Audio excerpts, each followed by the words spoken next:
can talk about the German system and how the German system tries to have a public broadcasting that is not influenced by government.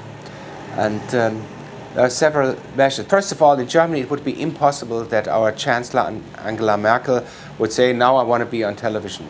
She doesn't have the right. And if the German Bundestag would make a law, the German Parliament would make a law which says that the Chancellor has the right to appear on television when she thinks it's needed, that would be taken away by our Constitutional Court the next day. It's impossible because our equivalent to the Fifth Amendment, the First Amendment, which is the fifth article of the German Constitution, says that there is no state intervention.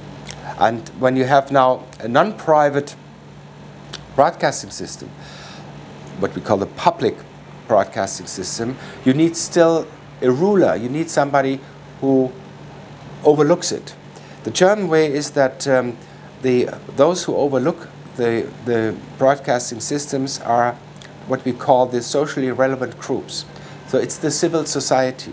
The civil society has seats in the advisory board or the board of trustees of the broadcasting systems. And the political parties are only one of those groups or some of those groups. The others are the trade unions or the employers association, the sports associations, the churches, whatever, the women's associations and youth associations. So you try, what the German law has done is to define what are socially relevant groups for Germany. I mean, it's done on the state level, but to simplify it, let's think of it as being for Germany as a whole.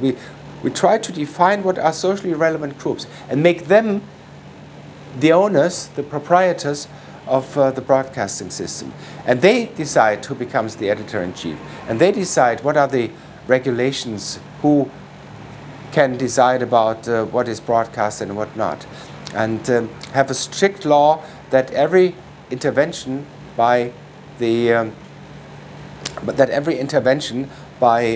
politics is illegal, is unlawful, and can be pushed away.